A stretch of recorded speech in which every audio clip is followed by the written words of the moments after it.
For having me here in this forum, Future Aviation Forum. I thank from my side and from Civil Aviation Authority of Nepal side to General Authority of Civil Aviation Saudi Arabia. Nepal is located in between a huge country like China and India.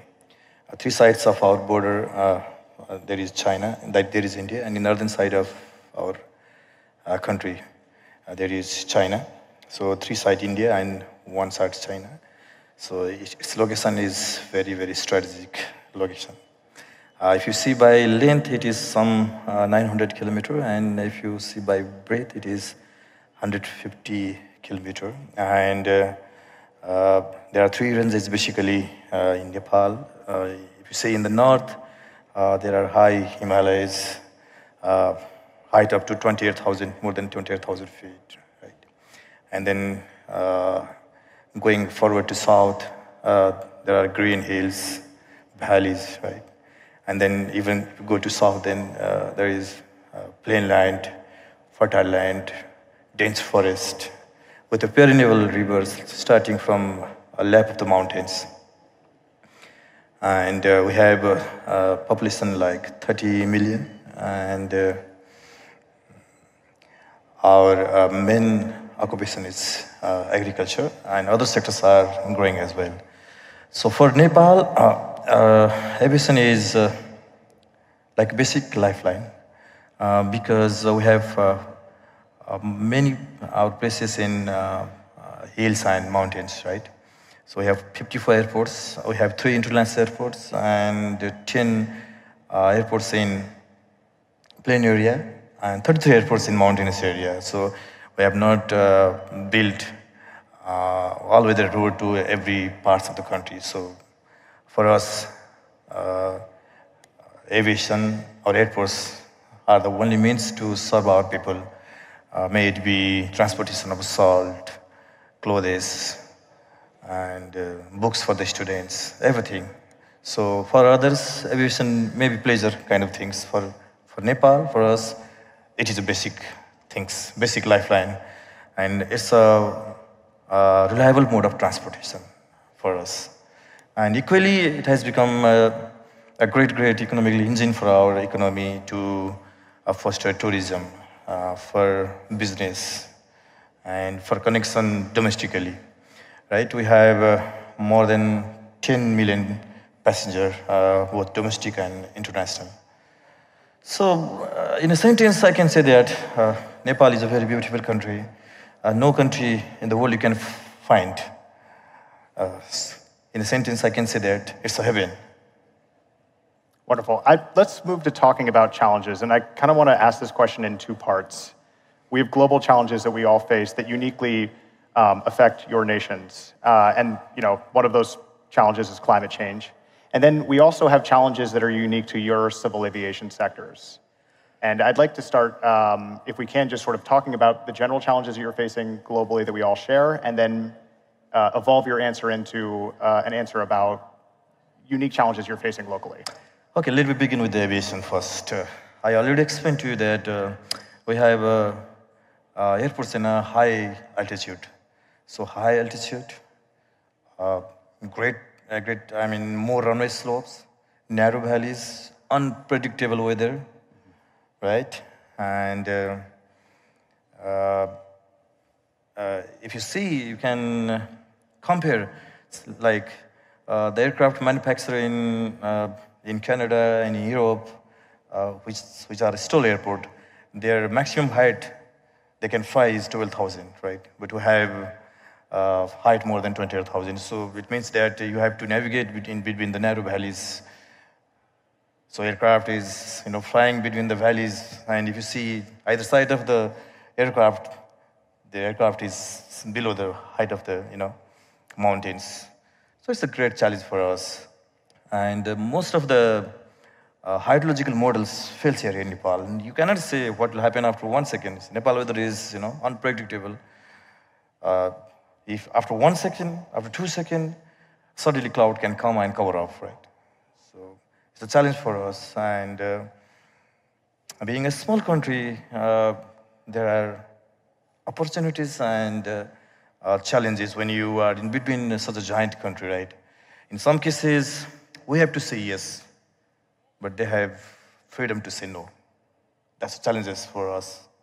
So it's always, I already told you that it's an opportunity to be in between, and it's challenges for us also, right?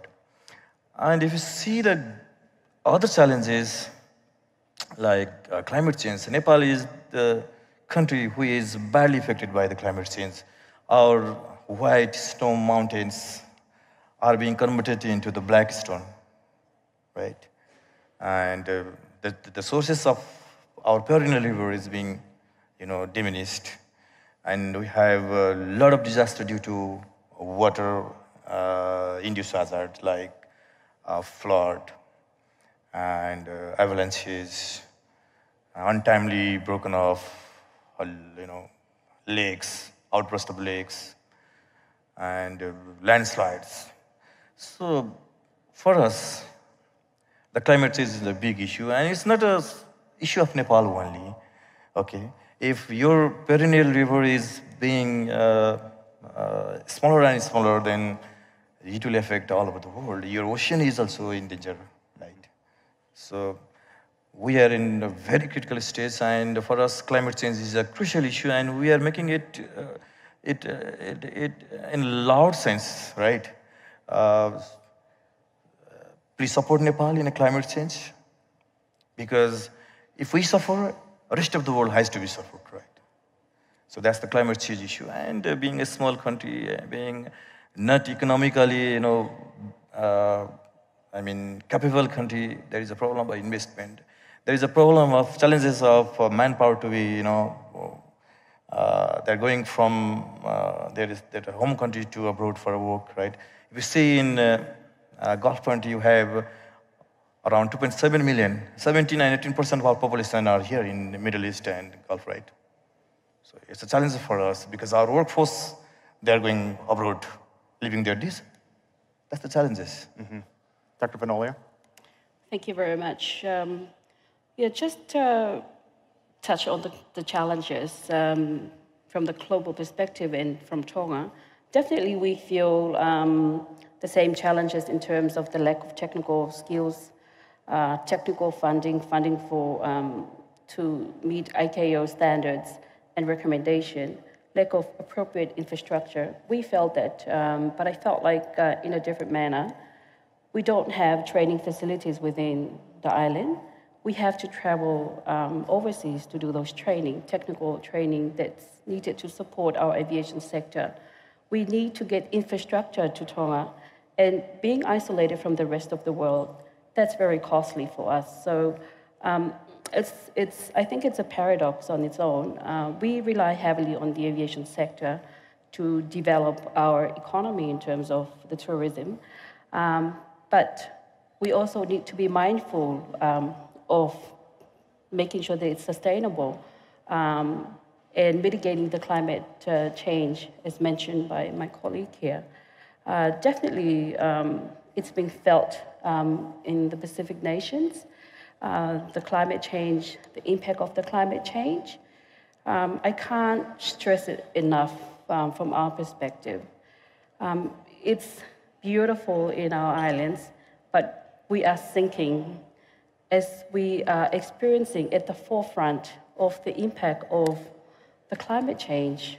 This is evident in the unprecedented Hunga Tonga Hunga by volcanic eruption and tsunami back in 2021-22. It was described as the biggest volcanic eruption in the 20th and 21st century. But it just shows how resilient our people is, but also highlighting the importance of the aviation sector. We couldn't communicate with our external partners, so we have to rely heavily on the aviation sector. But I guess the message here is we are wanting to develop, but definitely in a sustainable manner. So we are fully supporting the ICAO initiative to mitigate the climate change impact not just for the aviation sector, but also the nation and the region, as it impact our livelihood. Thank you. So I want to wrap up with this. We're gathering here in Riyadh, a nation that has transformed itself, one of the greatest transformations in the history of humanity. It's happening right now. It's a testament to what can be done when there is a vision and a strategy and there's a way to go forward and a plan. And I want to ask you both about your future and your plan for the future, your interest in attracting investments into your country, and what's your vision going forward? Please, Pradeep. From my side, okay. Thank you. The major sectors of investment in Nepal could be tourism, right? Hydropower, and I must say agriculture also. And there are a lot of sectors that we have a much potential. See, if you see Nepal tourism perspective, we have world highest peak, Mount Everest. Not only one Mount Everest, we have more than 7 mountains which are tallest in the world out of 10, right? And there are enormous opportunity of tourism, so like mountaineering, trekking. If you see the adventurous tourism like paragliding, I mean ultralight aircraft flying, skydiving, so you can find a lot of opportunities of tourism in mountainous area. So if you come down to the hill, we have a very beautiful valleys, very beautiful hills and very beautiful cities, full of lakes, caves, right?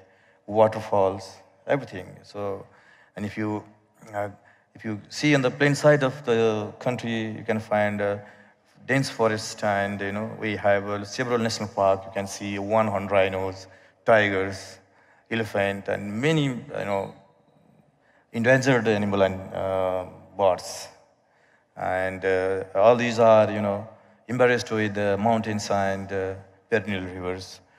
So it's a very beautiful country, and for that we have constructed 3 international airports in Nepal, and we have many airports in mountainous areas. So I can say that the infrastructure is now ready, right? So we need more investment in airline, in hotel, in restaurant, right? So that we can make a tourism hub in Nepal. You cannot find a natural air-conditioned country like Nepal. See, you can wear a same kind of dress all around the year, neither hot nor cold. So that's a very beautiful part of this nation, right? So tourism is a opportunity for the private investment, and we are making investment-friendly regulation, legal provisions, and visa systems, everything, investment-friendly, and our society is investment-friendly society. So I invite all of you to invest in the tourism sector, and it is another important place, that is Lumbini. That is the birthplace of Gautam Buddha. We have millions and millions of Buddhists all over the world, and we have recently built new international airport in Lumbini. So we have a direct connection. We can connect Buddhist people directly to the place of birthplace of Lord Buddha. So that is another area that private party can invest, right? And then if you see the hydropower, we are talking about the clean energy, right? We are talking about the sustainable energy. We are talking about the reducing carbon policy. So we have a 83,000 megawatt potential of hydropower. It is almost second largest in the globe after Brazil. So you can generate hydropower. We can, with that electricity, we can operate the industry. You can operate the airports. So now I've been listening many talk yesterday and the before yesterday globally about the sustainable airport, the sustainable energy. So we have a very big potential in hydropower also. And for agriculture, I must say that we have a fertile land. which is very, very favorable for the organic food, organic fruits, organic vegetables to grow up. We have plenty of water to irrigate to them. It's the fertile lands. So if you imagine that, you see, more than 2.7 million of our workers, our labor force is working here in the Middle East, right?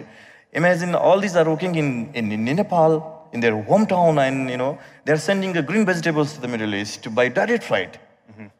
So that will create an environment with of the agriculture, of the connectivity of the airline, of the airports, and there will be peace at home, peace in the mind, and peace in the world, because everybody working at home, right? Vinole, we only have a few minutes left. That was a great answer. Please wrap it up for us. Talk about some of the vision in the future, and look forward for us in just a few minutes, please. Thank you very much.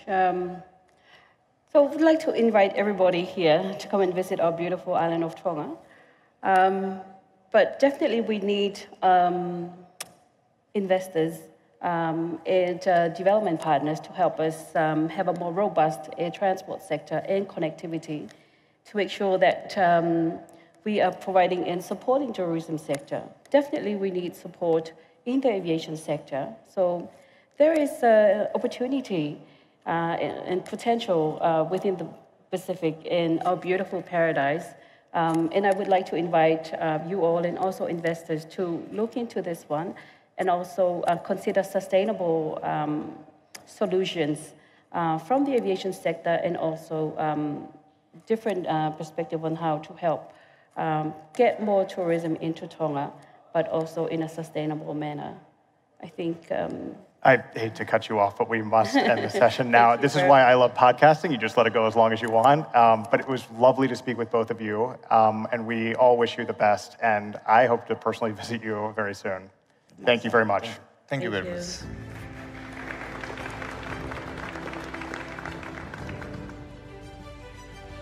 Thank you so much, Lucien, for talking us through and getting those really interesting insights from Nepal and Tonga. I personally know that I have now put them at the top of my list of places I need to explore. Thanks so much, guys. The issue of connectivity was brought up there, how geography really affects the role that aviation plays in a particular nation or region, but in no way restricts the possibilities and the opportunities, both economically, culturally, and also in terms of each nation finding their own way to contribute to this global push that we're all in to try and find ways of evolving in a more sustainable way. So over the last couple of hours, over the last 2 days, we've looked at the positioning of the aviation industry from a number of angles.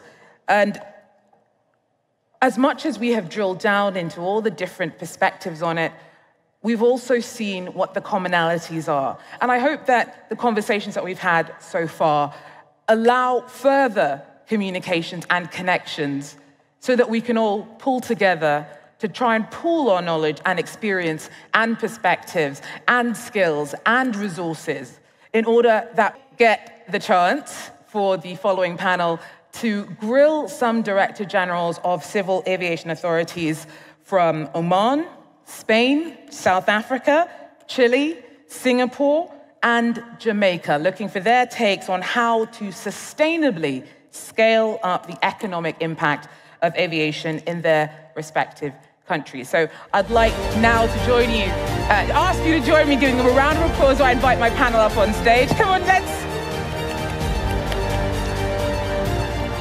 Thank you, guys. I'm really looking forward to speaking to you.